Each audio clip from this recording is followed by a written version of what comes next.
Hello बच्चों, आज हम पढ़ेंगे मॉडर्न पीरियडिक लॉ। इससे पहले हमने जो लॉ पढ़े जैसे डॉबर्नर ट्रेड्स के बारे में पढ़ा, न्यूलैंड्स ऑक्टेव के बारे में पढ़ा और डॉबर्नर मेंडलीव पीरियडिक लॉ के बारे में पढ़ा। तो सारे बेस थे एटॉमिक मास के ऊपर। पर जो मॉडर्न पीरियडिक लॉ था ये एटॉमिक नंबर के ऊपर बेस था और ये इसको जिसने डिस्कवर किया वो थे मोस्ले। ठीक है, मोस्ले ने इसको डिस्कवर किया था 1912 में। ठीक है, उन्होंने क्या किया और ये किसके ऊपर बेस था? एटॉमिक नंबर के ऊपर बेस था ये पीरियडिक लॉ। ठीक है, और एटॉमिक नंबर के बेस पे क्यों उन्होंने एटॉमिक नंबर के बेस पे ये बताया कि ये जो एलिमेंट की क्लासिफिकेशन है वो एटॉमिक नंबर के बेस पे होनी चाहिए। तो उन्होंने एक ग्राफ बनाया, किस किस के बीच में बनाया ये graph? Square root of frequency और किसके बीच में? एटॉमिक नंबर के बीच में, जिसको जेड से डिनोट करते हैं। तो उन्होंने पाया कि जो ये ग्राफ बनाया वो कैसा आ रहा था? स्ट्रेट लाइन आ रहा था। तो अब ये स्ट्रेट लाइन आ रहा था तो उन्होंने क्या कंक्लूड किया कि जो हम एलिमेंट को की जो प्रॉपर्टी है वो किसको मैच कर रही है? एटॉमिक नंबर के बेस पे। उन्होंने एलिमेंट को कैसे क्लासिफाई करना स्टार्ट कर दिया? एटॉमिक नंबर के बेस पे। ठीक है, और जितनी भी क्लासिफिकेशन उन्होंने एलिमेंट की क्लासिफिकेशन ऑफ एलिमेंट को जो जब उन्होंने पीरियोडिक टेबल में क्लासिफाई किया कि मैंने कैसे जो पीरियोडिक टेबल है वो कैसे बनाना है, तो उन्होंने एलिमेंट की जब क्लासिफिकेशन की तो वो एटॉमिक नंबर के ऊपर बेस्ड थी वो। ठीक है, और अभी हम जो यूज़ करते हैं पीरियोडिक टेबल तो वो मॉडर्न पीरियोडिक टेबल ही यूज़ करते हैं। ठीक है, फिर है इसकी स्टेटमेंट क्या दी थी उन्होंने? Statement of modern periodic law. तो क्या स्टेटमेंट थी? Physical and chemical property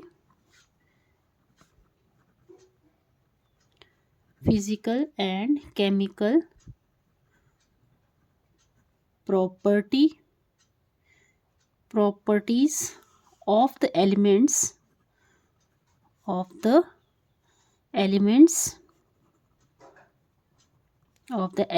are a periodic function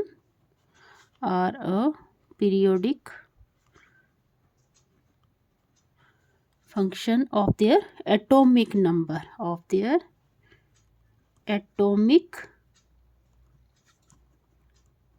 number ठीक है, तो उन्होंने क्या बोला कि जितनी भी एलिमेंट की चाहे वो फिजिकल प्रॉपर्टी है चाहे केमिकल प्रॉपर्टी है वो किसके ऊपर बेस्ड थी? एटॉमिक नंबर के ऊपर बेस्ड थी। ठीक है, और उन्होंने अरेंज कैसे किया एलिमेंट को? If the elements are arranged if the elements are arranged in order of their increasing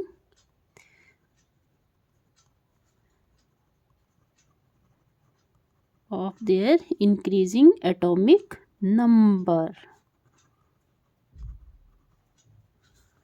the elements, और जो एलिमेंट कैसे अरेंज किए उन्होंने? इंक्रीजिंग एटॉमिक नंबर के ऊपर। एटॉमिक नंबर जैसे जैसे इंक्रीजिंग एटॉमिक नंबर के ऑर्डर में इन्होंने एलिमेंट को अरेंज किया। ठीक है, जिनकी क्या थी? ऐसे एलिमेंट को उन्होंने अलग से कॉलम में रखा जिनकी सिमिलर प्रॉपर्टी थी। तो ऐसे ऐसे उन्होंने एलिमेंट को क्लासिफाई किया। The elements with similar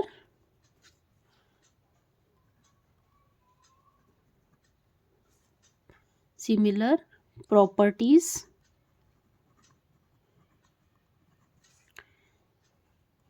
are repeated after certain regular interval।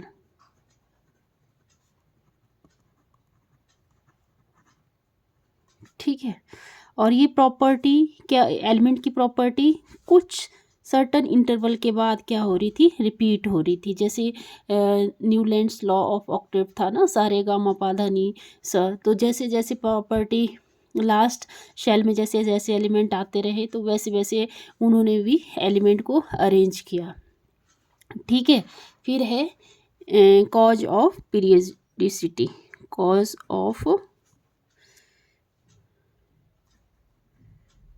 Periodicity, periodicity क्या होता है, मतलब सर्टन इंटरवल के बाद जो एलिमेंट था उसकी प्रॉपर्टी क्या आ जाती थी, सिमिलर आ जाती थी। तो ये क्वेश्चन पूछ सकते हैं कॉज ऑफ पीरियडिसिटी। पहले तो स्टेटमेंट पूछ सकते हैं, डिफाइन द या right the statement of modern periodic law and right the cause of periodicity. तो आपने क्या लिख देना, पहले स्टेटमेंट लिख देनी है कि एलिमेंट जिसकी फिजिकल और केमिकल प्रॉपर्टी सेम होती है और ये एटॉमिक नंबर के ऊपर बेस होता है, और ये जो एलिमेंट है एटॉमिक नंबर के ऑर्डर में इसको अरेंज किया जाता है, और इनकी एलिमेंट ऐसे एलिमेंट होते हैं जिनकी प्रॉपर्टी सिमिलर होती है आफ्टर सर्टन इंटरवल के बाद। ठीक है, और कॉज ऑफ पीरियडिसिटी में लिख दोगे आप cause of periodicity in properties cause of periodicity in properties is the repetition of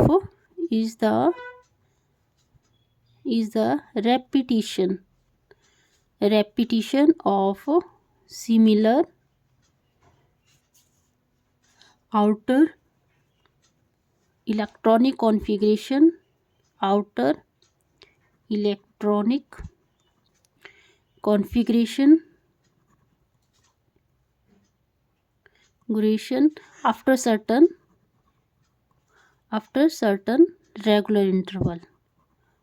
certain regular intervals।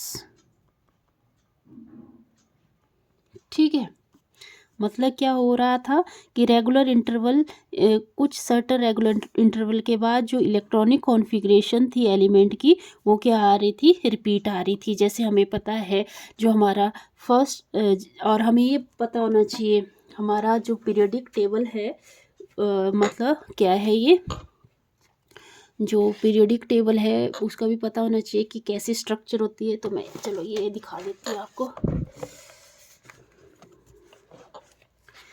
ये हमारा क्या है, periodic table, long form of periodic table, जिसको मॉडर्न पीरियोडिक टेबल भी कहते हैं। ठीक है, तो इसमें कितने ग्रुप्स प्रेजेंट होते हैं, ये जो वर्टिकल कॉलम हैं उनको क्या बोलते हैं, वर्टिकल कॉलम्स को हम, जैसे ये वर्टिकल कॉलम 1 2 3 4 ऐसे से वर्टिकल कॉलम, इसको हम ग्रुप्स बोलते हैं। और हॉरिजॉन्टल जो रो है उसको हम क्या बोलते हैं, पीरियड बोलते हैं। जैसे ये 1 ये 2 3 ये क्या है, हमारे पीरियड्स हैं इस साइड को। ठीक है, तो हमारे ग्रुप कितने होते हैं, 18। कितने ग्रुप होते हैं, ये 1 ये 2, ये फर्स्ट पीरियड आ गया। ये सेकंड पीरियड आया, lithium beryllium boron carbon nitrogen oxygen fluorine neon. ठीक है, फिर थर्ड पीरियड आ गया, sodium magnesium aluminium silicon phosphorus sulphur chlorine argon. ठीक है, ऐसे ऐसे कितने ग्रुप्स कितने होते हैं, कितने ग्रुप होते हैं, 18 ग्रुप होते हैं। और पीरियड कितने होते हैं, 7 पीरियड होते हैं। तो ये पता होना चाहिए आपको। ठीक है, बहुत ज़रूरी है ये। देखो ये 7 पीरियड्स हैं। यहाँ से फिर ये देखो, ये जो लैंथेनम है इसके बारे में भी हम पढ़ेंगे। लैंथेनम इसको लैंथेनाइड्स कॉन्ट्रैक्शन बोलते हैं, और यहाँ एक्टिनियम मतलब एक्टिनियम कॉन्ट्रैक्शन बोलते हैं, और इनर ट्रांजिशन एलिमेंट होते हैं ये। ठीक है, इनर ट्रांजिशन एलिमेंट जो यहाँ पे हमने एफ ब्लॉक में अरेंज किए हुए हैं। तो मैं आपको पढ़ा रही थी कि जो रेपिटिशन है कैसे होती है कॉज ऑफ पीरियडिसिटी का रीज़न, मतलब लास्ट एलिमेंट में इलेक्ट्रॉनिक कॉन्फ़िगरेशन क्या होती है, सिमिलर होती है। तो उसके बारे में हम पढ़ रहे थे। जैसे क्या था ये इलेक्ट्रॉनिक कॉन्फ़िगरेशन, हम इसके बारे में पढ़ते हैं। जैसे आपने पढ़ा होगा लिथियम सोडियम लिया ना करो रब से फरियाद। ठीक है, लिया ना करो रब से फरियाद।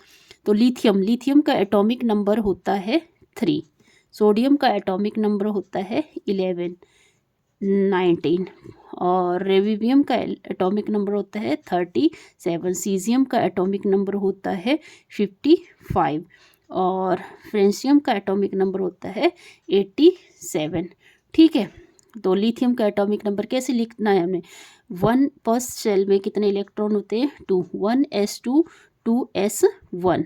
ठीक है, फिर इसको हम कैसे लिख सकते हैं, और ऐसे भी लिख सकते हैं, मतलब हीलियम में कितने इलेक्ट्रॉन होते हैं, 2, और एक इसके 2s1 में, मतलब 2 और 3।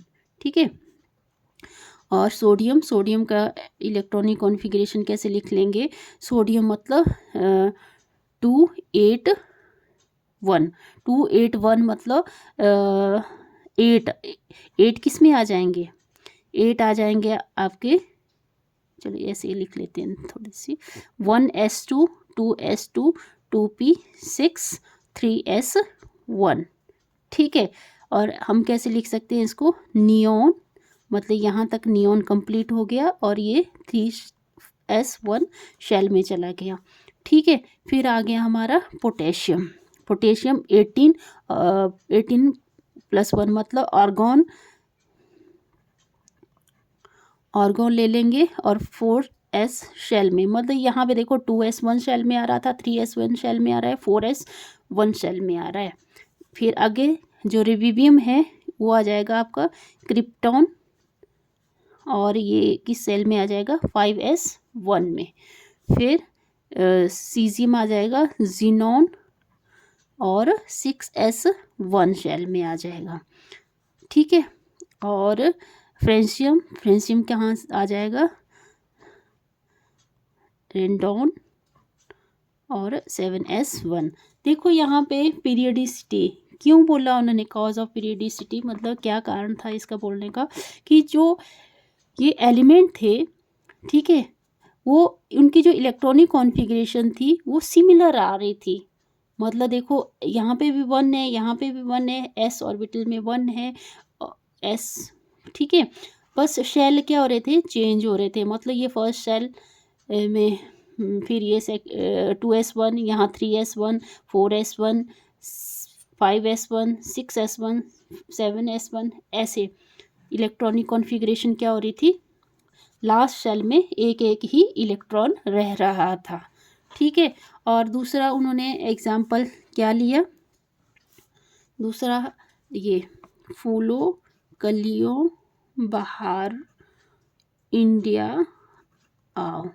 ठीक है, फूलों कलियों बहारो इंडिया आओ। तो क्या आ गया ये, फ्लोरीन क्लोरीन ब्रोमीन आयोडीन और एस्टेटाइन। ठीक है, फ्लोरीन का एटॉमिक नंबर होता है 9, क्लोरीन का एटॉमिक नंबर, अब आपको ये इलेक्ट्रॉनिक कॉन्फ़िगरेशन बनाने के लिए आपको इसका एटॉमिक नंबर तो पता होना ही चाहिए। ब्रोमीन का एटॉमिक नंबर 35, और आयोडीन का एटॉमिक नंबर 53, और एस्टेटाइन का एटॉमिक नंबर 85। ठीक है, तो इसके लास्ट शेल में कितने इलेक्ट्रॉन आ रहे थे, जैसे फ्लोरीन का जब एटॉमिक नंबर लिखा गया तो ऐसे लिखा 1s2 2s2 2p5। ठीक है। और इसके लास्ट शेल में कितने इलेक्ट्रॉन आएंगे ये ऐसे लिखना तो आना ही चाहिए आपको। इलेक्ट्रॉनिक कॉन्फ़िगरेशन का मैंने एक वो वीडियो बनाया है, तो प्लीज़ आप वहाँ जाएं और देखें कि इलेक्ट्रॉनिक कॉन्फ़िगरेशन लिखने का क्या तरीका है। वाहू प्रिंसिपल वो सारा कुछ करवाया है, तो उससे आपको आइडिया लग जाएगा। और इसमें मैं शेल लिख लेती हूँ, जैसे ये 3p5 आ जाएगा, और यहाँ पे 4p5 आ जाएगा, और लास्ट शेल 5p5 आ जाएगा, और यहाँ पे 6p5 आ जाएगा। तो ये क्या हो रहे हैं, रिपीट हो रहे हैं, मतलब शेल तो चेंज हो रहे हैं, पर लास्ट शेल में जो इलेक्ट्रॉन आ रहे हैं वो 5 आ रहे हैं, ठीक है। और इसका जैसे ये देखो यहाँ पे लिथियम का एटॉमिक नंबर 3 था, ठीक है। और 3 के बाद इसमें देखो ऐड कितना, पहले शेल में आपने देखा होगा, चलो यहाँ करवाते हैं इसका। जैसे लास्ट शेल दिख रहा है आपको, helium, neon, argon, krypton, xenon, radon और ये ऑग्निसन। तो जैसे देखो यहाँ पे कितने एलिमेंट का डिफरेंस है, पहले तो 2 एलिमेंट फर्स्ट शेल में, कितने 2 एलिमेंट, फिर इसमें ऐड किए 8 एलिमेंट तो 10 बन गए। यहाँ पे भी 8 ऐड किए तो 10 एलिमेंट बन गए। यहाँ पे 18 में 18 ऐड किए तो 36 बन गए। यहाँ 36 में 54 ऐड किए, 36 में 18 ऐड किए तो 54 हो गए। यहाँ 54 में 32 ऐड करेंगे तो 86 हो जाएगा। यहाँ पे 32 ऐड करेंगे तो 118 आएगा। तो इस तरह से एलिमेंट को उन्होंने अरेंज किया। मतलब फर्स्ट शेल में कितने इलेक्ट्रॉन आ सकते हैं, 2, फिर 8, 8, 18, 18, 32 और 32। ये जो एलिमेंट थे उनको उन्होंने क्या नाम दिए, इसको उन्होंने बोला ये मैजिक नंबर है, ठीक है। इनको क्या नाम दिया गया, मैजिक नंबर। ओके, तो आई होप आपको पता लग रहा होगा ये। फिर थोड़ा सा इसके बारे में पढ़ लेते हैं।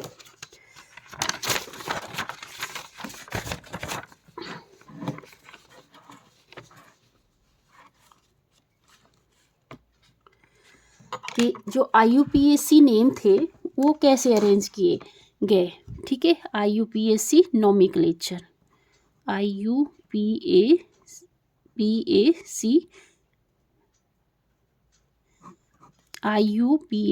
नोमेनक्लेचर,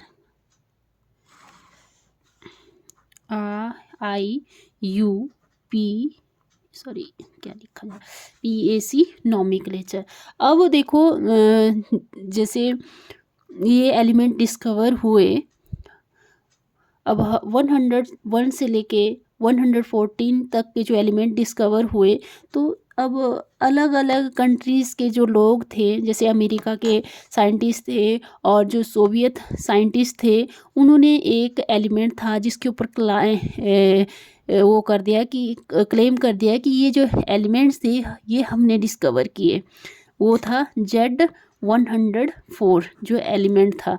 अब अमेरिका वाले ने इसका नाम अलग रख दिया, अमेरिका वाले ने इसको नाम रख दिया रुदरफोर्डियम, जिसको RF से डिनोट करते हैं। और यही एलिमेंट जब क्योंकि सोवियत वालों ने डिस्कवर किया था, तो उन्होंने उसका नाम अलग रख दिया।